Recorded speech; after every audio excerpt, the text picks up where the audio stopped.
आठवीं कक्षा के सभी विद्यार्थी विद्यार्थिनियों को इस श्रव्य और दृश्य माध्यम के द्वारा पढ़ाने की इस दूसरी कार्यक्रम में आपको मैं स्वागत करता हूँ। मैंने पहले अवधि में सेतुबंध इस परीक्षा के बारे में चर्चा कर रहा था। यहाँ पर कम से कम मैं चर्चा करते करते 4 प्रश्नों के बारे में आपके सामने चर्चा की थी। आज सेतुबंध परीक्षा प्रश्न पत्रिका के उसका अगले हिस्से के बारे में चर्चा करने के लिए मैं दूसरी अवधि में आपके सामने उपस्थित हूँ। तो बच्चों 5वां प्रश्न की ओर मैं आप लोगों को ले चलूँगा। यहाँ पर मैंने बताया कि सेतुबंध परीक्षा लिखते वक्त आपको किसी तरह से कठिनाई का महसूस न हो, इस तरह की प्रश्न पत्रिका का तैयार की गई होती है। तो यहाँ पर आप रोजाना इस्तेमाल करने वाले कुछ सब्जियों का नाम दिए गए हैं, कुछ मसालों का नाम दिए गए हैं। आप लोगों को क्या करना है, जो दिया गया होगा कन्नड़ में दिए गए हैं, आपको क्या करना है, उसे हिंदी में लिखना है।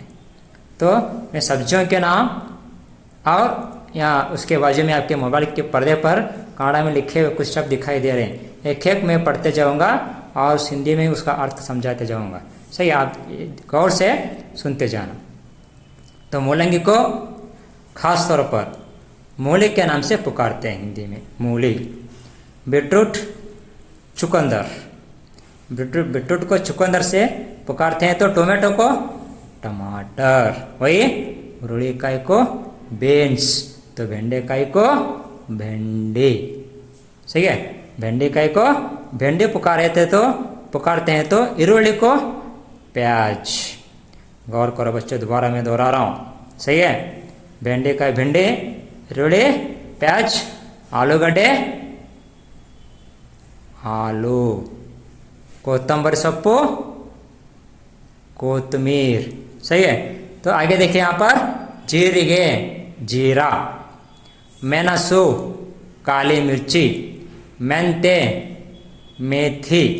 सही है, मेंते को मेथी, सासिवे सरसों, हसी शुंठी अदरक, अरिशिन हल्दी, लवंग लौंग, लवंग को लौंग, ಏಲಕ್ಕಿ इलायची।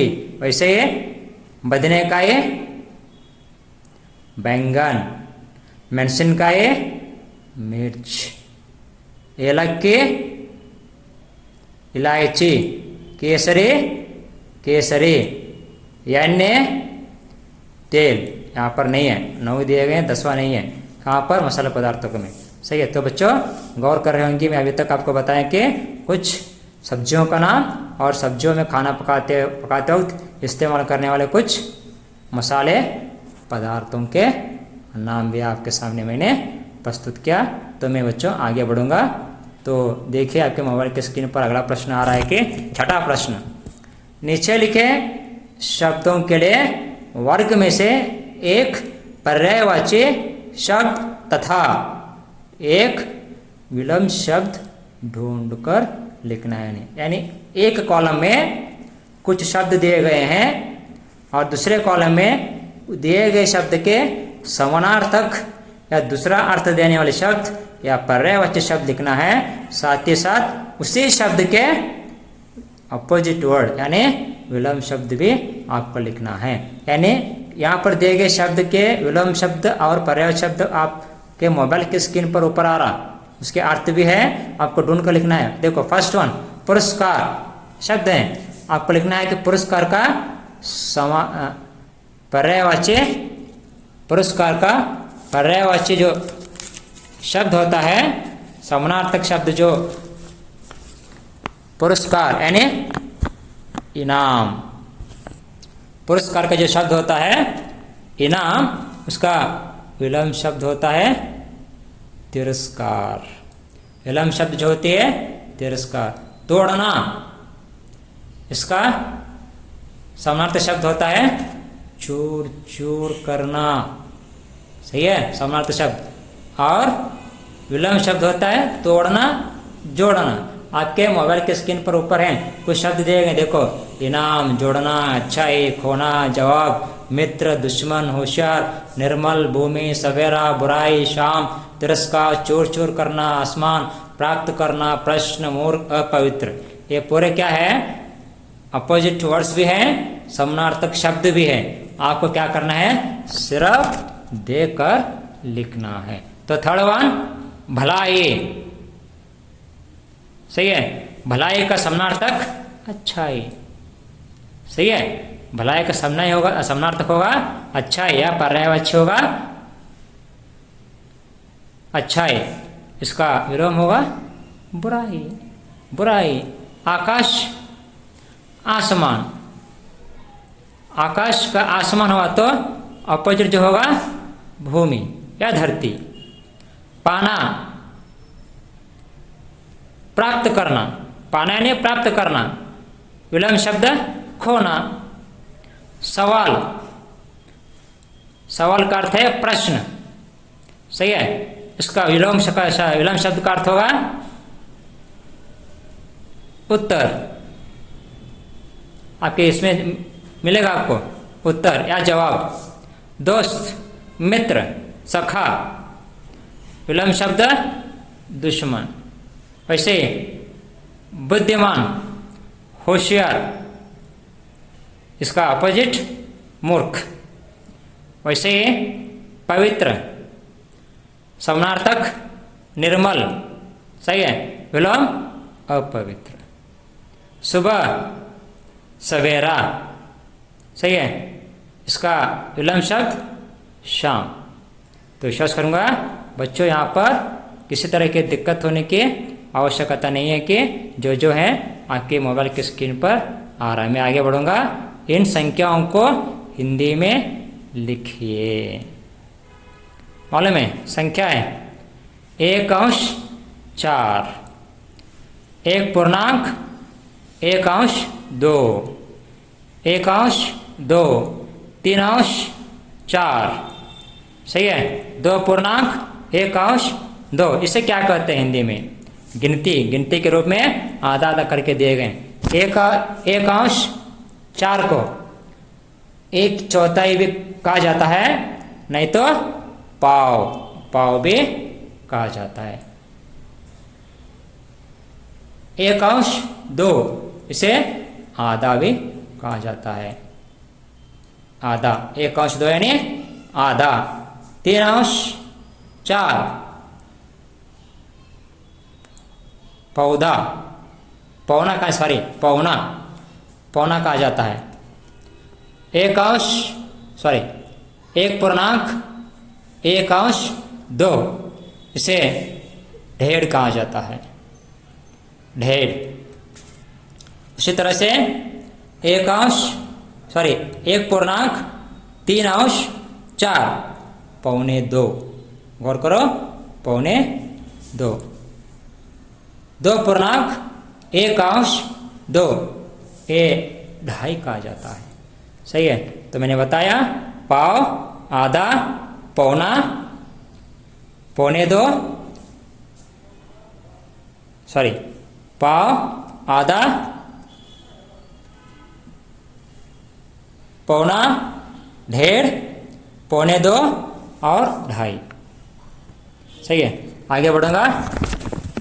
खाली जगहों में सही लिंग और वचन के शब्दों को भरिए। तो यहाँ पर आपके मोबाइल की स्क्रीन में आ रहा है, देख सकते हैं आप कि खाली जगह दिए गए। युवती स्त्रीलिंग है, पुल्लिंग युवक होगा युवती का, और इसका बहुवचन होगा युवक, युवतियाँ नहीं होगा, युवक युवती होगा।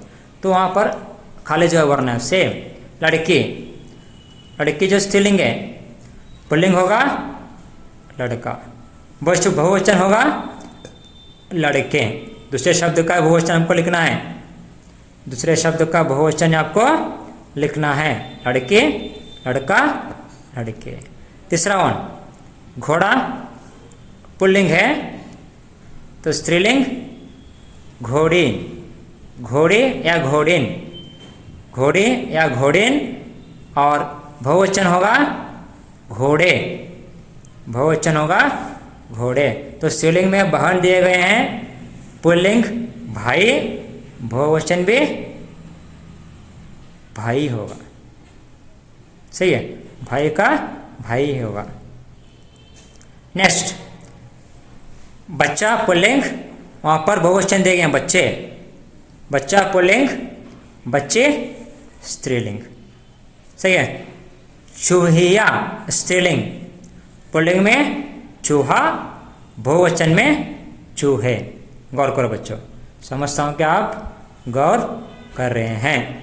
नेक्स्ट, देव, इसके बाजू में स्त्रीलिंग में देवी और पुल्लिंग में देव, देव ओनली, देवताएं नहीं होता, देव देव।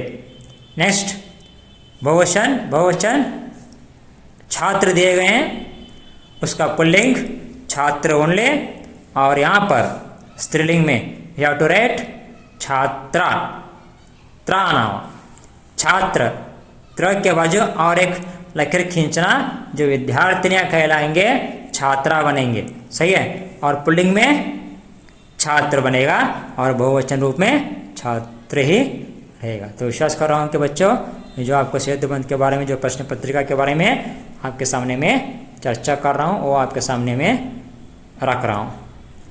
नेक्स्ट वन, बुढ़िया, बुढ़िया, बूढ़ा, बुढ़िया स्त्रीलिंग, बूढ़ा बूढ़े। सही है, बुढ़िया बूढ़ा बूढ़े, सॉरी बूढ़े, बुढ़िया बूढ़ा बूढ़े। शेर शेरनी शेर, सेम आएगा, शेर शेर शेरनी, शेरनी शेर शेर, बुढ़िया बूढ़ा बूढ़े। काढ़ा या अंग्रेजी में आप अनुवाद कीजिए, ये आपको मालूम है शायद, मैं बोलने की आवश्यकता नहीं है। काढ़ा और अंग्रेजी में अनुवाद करना बोले तो आप लोग कौन सी भाषा में आपको आसान है उस भाषा में आपको लिखना है। सही है, अगर आप सिर्फ अंग्रेजी में अनुवाद कीजिए आया तो सिर्फ अंग्रेजी में आप अनुवाद कर सकते हैं, या काढ़ा में अनुवाद कीजिए आया तो सिर्फ काढ़ा में इस्तेमाल कर सकते हैं। वहाँ पर काढ़ा, वहाँ पर इंग्लिश का इस्तेमाल नहीं किया जाता है। यहाँ पर काढ़ा या अंग्रेजी दोनों में से आप कौन सा एक लिख सकते हैं। उदाहरण के लिए कुछ लड़के सर बताने की मुझे बताते हैं कि काढ़ा या अंग्रेजी में अनुवाद कीजिए दिए गए सर, यानी दिया गया वाक्य क्या है उसे क्या करना है, काढ़ा और अंग्रेजी में लिखे तो खत्म हो। उदाहरण के लिए, बापूजी सबके साथ प्रेम से रहते थे, यही सेंटेंस को क्या करना है, काढ़ा में लिखना है या हिंदी में लिखना है तो खत्म हुआ, अनुवाद हो गया। नहीं बच्चों, इसका अर्थ वैसा नहीं है। ಕೊಟ್ಟಿರ್ತಕ್ಕಂಥ ವಾಕ್ಯಗಳನ್ನು ಅದನ್ನು ಅರ್ಥ ಮಾಡಿಕೊಂಡು ಅದರ ಅರ್ಥವನ್ನು ಕನ್ನಡದಾಗ ಬರೀಬೇಕು ಅಥವಾ ಇಂಗ್ಲೀಷ್ದಾಗ ಬರೀಬೇಕು. ಬಾಪೂಜಿ ಸಬ್ಕೆ ಸಾಥ್ ಪ್ರೇಮ್ ಸೆ रहते थे. ಬಾಪೂಜಿಯವರು ಎಲ್ಲರ ಜೊತೆಯೂ ಅತ್ಯಂತ ಪ್ರೀತಿ ಪ್ರೇಮದಿಂದ ಇರುತ್ತಿದ್ದರು. ಇದು ಕನ್ನಡದಾಗ. ಸರಿ. ಬಾಪೂಜಿ ಸಬ್ಕೆ ಸಾಥ್ ಪ್ರೇಮ್ ಸೆ रहते थे. ಬಾಪೂಜಿ ಮಹಾತ್ಮ ಗಾಂಧೀಜಿಯವರು ಎಲ್ಲರ ಜೊತೆಗೇನು ಪ್ರೇಮದಿಂದ ಇರುತ್ತಿದ್ದರು. ಇದು ಕನ್ನಡ. इंग्लिश का वर्ड इस्तेमाल नहीं करता और यहाँ मैं सिर्फ आप लोगों को कन्नड़ में बताने की कोशिश करूँगा. खूब पढ़ना मेरी जिम्मेदारी है. ಒಳ್ಳೆಯ ರೀತಿಯಿಂದ ಓದುವುದು ನನ್ನ ಜವಾಬ್ದಾರಿಯಾಗಿದೆ ಅಥವಾ ನನ್ನ ಕರ್ತವ್ಯವಾಗಿದೆ. ಚೆನ್ನಾಗಿ ಓದುವುದು ನನ್ನ ಆದ್ಯ ಕರ್ತವ್ಯವಾಗಿದೆ. ಮೇರೆ ಪಾಸ್ ಏಕ್ ಉಪಾಯ ಹೈ. ನನ್ನ ಹತ್ತಿರ ಒಂದು ಒಳ್ಳೆಯ ಉಪಾಯವಿದೆ. ಮೇರೆ ಪಾಸ್ ಏಕ್ ಉಪಾಯ है. ನನ್ನ ಹತ್ತಿರ ಒಳ್ಳೆ ಉಪಾಯವಿದೆ. ಹಮೇ ಪರ್ಯಾವರಣಕ್ಕೆ ರಕ್ಷಾ ಕರ್ನಿ ಚಾಹಿ. ನಮಗೆಲ್ಲರಿಗೂ ಪರಿಸರದ ರಕ್ಷಣೆ ಮಾಡುವುದು ಅತ್ಯಂತ ಅವಶ್ಯಕವಾಗಿದೆ. तो कन्नड़ा में अनुवाद कीजिए. आपको मैंने बताया. तो लास्ट वन, अपने गांव आने के लिए निमंत्रण देते हुए अपने मित्र को एक पत्र लिखे. तो मैं पत्र के बारे में ज़्यादा बताने की कोशिश नहीं करूँगा क्योंकि आप सबको पत्र लिखने के तरीका, पत्र की ढांचा और छुट्टी पत्र किस तरह से लिखना है व्यवहारिक पत्र किस तरह से लिखना है, आपके सगे संबंधियों से किस तरह के पत्र लिखना है, अपने भाई को कैसे पत्र लिखना है, बहन को कैसे लिखना है, पिताजी को कैसे लिखना है, भाई को कैसे लिखना है, अपने मित्र को कैसा लिखना है, सहेलियों को कैसा लिखना है, ये हर एक पत्र के बारे में हम एक आपका 8वीं कक्षा में एक पत्र छुट्टे पत्र करके एक पाठ आती है, उस पाठ में हम लोग चर्चा करेंगे। तो संक्षिप्त में यहाँ पर आपको बताने की कोशिश करूँगा कि अपने गाँव यानी आप जो कहाँ पर है अपने गांव को आने के लिए अपने दोस्त को क्या करना है, एक पत्र लिखना है यानी इन्वाइट करना है।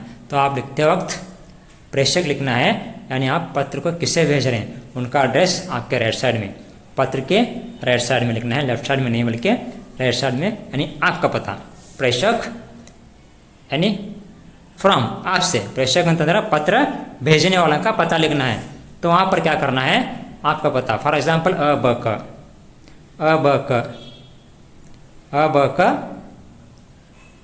और झनमान नगर विजापुर, बस आपका नाम नहीं लिखना है। ये होने के बाद जो आपका मित्र आपके उम्र के बराबर है तो वहाँ पर आप पूज्य या पूजा नहीं लिख सकते, सही है। वहाँ पर आपको लिखना है कि मेरे प्रिय मित्र, मेरे प्रिय मित्र, मित्र तुम्हारी उम्र के बराबर है तो वहाँ पर प्रिय और प्यारे का उपयोग करना, उसके नीचे प्रिय मित्र। पूज्य ತಂದ್ರೆ ಕಾಣದ ಬರುತ್ತಿರಲ್ಲ, पूज्य ಬರಂಗಿಲ್ಲ, पूज्य ಅಂತಂದ್ರೆ ದೊಡ್ಡವರು ಬರ್ತಾರಲ್ಲ, ಇವರು ಸಣ್ಣವ ನಿನ್ನ ವಯಸ್ಸಿನವ, सही है। तो आपके उम्र के बराबर है तो वहाँ पर प्रिय या प्यारे का इस्तेमाल कर सकते हो, जैसे कि प्यारे रमेश या प्यारे संतोष। लिखने के बाद नीचे पूज्य ತಂದೆಯವರಿಗೆ नमस्कार ಅಂತ ಬರುತ್ತೆ ದೊಡ್ಡವರಿಗೆ, वहाँ पर नीचे आपके उम्र के बराबर है तो वहाँ पर नमस्कार ಬರಂಗಿಲ್ಲ, ಅಲ್ಲಿ ತಳಗೆ ಬರೋದು मेरा आशीर्वाद, नीचे ಸಣ್ಣವದನವ ನೀನು ವಯಸ್ಸಿನವ ಅಲ್ಲಿ आशीर्वाद। तो पत्र की शुरुआत, मैं यहाँ पर आ रहा हूँ, विश्वास करता हूँ कि तुम भी ठीक ठाक होंगे। इन दिनों मैं घर में, इन दिनों में हमारे घर में मेरे बहन के शादी है, तो मैं चाहूँगा कि तुम मेरी बहन की शादी में हमारे घर के सभी सारे सदस्यों के साथ मिलकर शादी में उपस्थित हो। इसलिए मैं आप लोगों को, मैं आपसे मेरा निवेदन है कि तो मेरे बहन की शादी में आने के लिए मैं आपको निमंत्रण देता हूँ। लिखकर तुम्हारा प्यारा सा मित्र, लिखकर ऊपर अब का डाले तो अब का डालना, उसके राइट साइड के नीचे पत्र किसे भेज रहे हैं उनका एड्रेस संतोष, संतोष, दूसरा cross main road Gandhi circle Solapur. आपको चाहे कौन सा भी नाम आप लिख सकते हैं। तो ये पत्र आपको मैंने संक्षिप्त में बताया और विश्वास करूँगा कि शायद आपको समझ में आ रहा होगा। तो यहाँ तक आज मैं इस सेतुबंध परीक्षा के बारे में इस 2 अवधि में मैंने चर्चा की थी। तो बच्चों मैं विश्वास करूँगा कि ये सेतुबंध तुम्हें अच्छी तरह से समझ में आया होगा। अगर समझ में नहीं आता है तो आपकी किताब खोलिए, PDF खोलिए, उस PDF के फाइल में आपको शुरुआती सेतुबंध का परीक्षा का प्रश्न पत्रिका मिलेगा। एक बार देख लीजिए, पढ़ लीजिए, समझ लीजिए और जो मैं आपको बताया सो एक बार बार बार देखने की कोशिश करें, आपको किसी तरह से दिक्कत नहीं होगी, सब अच्छी तरह से समझ में आएगा। मैं विश्वास करूंगा कि जो मैं पढ़ा रहा हूँ शायद आपको अच्छी तरह समझ में आ रहा है। और ये जो पूरे सेतुबंध परीक्षा के बारे में हो सके तो आप लोग एक लॉन्ग शीट में या आपके क्लास वर्क में क्या करो, लिखने की कोशिश करें। जैसे कि तैसे मैंने आपको बताया कि क्वेश्चंस वहाँ पर है, उसके आंसर मैं बताते गया हूँ, उसका आंसर्स क्या करो आप लिखने की कोशिश करो। अगर इसके बारे में उत्तर भेजना है तो मैं इसके कोशिश करूँगा आपके भेजने के, अगर न भेजे तो भी क्या फ़र्क नहीं पड़ता, आपको अच्छी तरह से आसान है, किसी तरह की दिक्कत नहीं होगी, आप लिखने में कामयाब होंगे। तो बच्चों, मैं इस दूसरी अवधि में इस सेतुबंध परीक्षा के बारे में चर्चा की थी और मैं समझता हूँ कि आप हिंदी विषय को अच्छी तरह से घर में पढ़ रहे होंगे, समझ रहे होंगे और जल्द से जल्द पढ़ने की कोशिश करें और लिखने की कोशिश करें। जैसे और प्रार्थना कविता को मैं पढ़ाया हूँ, उस प्रार्थना कविता को आप सभी क्या करो, एक बार बहट याद करने की कोशिश करो। अगर आपको ना समझ में है तो आप कभी भी आप मुझे कॉल करके पूछ सकते हैं। तो बच्चों, मैं दूसरी अवधि को यहीं पे समाप्त करने की कोशिश करूँगा और अगले बार आपके सामने में अगले बार आपको मिर्च मसाला पाठ लेकर आपके सामने उपस्थित होने की कोशिश करूँगा। उसके बाद कुछ ग्रामर की तरफ मोड़ने की कोशिश करूँगा। सही है? तो आप लोगों को सेतुबंध परीक्षा के बारे में ठीक से याद करने की कोशिश करें और विश्वास करूँगा कि आप कहीं पे भी घर छोड़कर बाहर मत जाना, क्योंकि कोरोना जैसा एक महामारी जो है सभी जगह पर फैलने की कोशिश कर रहे हैं। बच्चे तो पहले से कभी घर से बाहर जाने की कोशिश मत करें। मैं यहीं पे मेरे इस सेतुबंध परीक्षा के बारे में चर्चा समाप्त करने की कोशिश करूँगा। थैंक यू, धन्यवाद।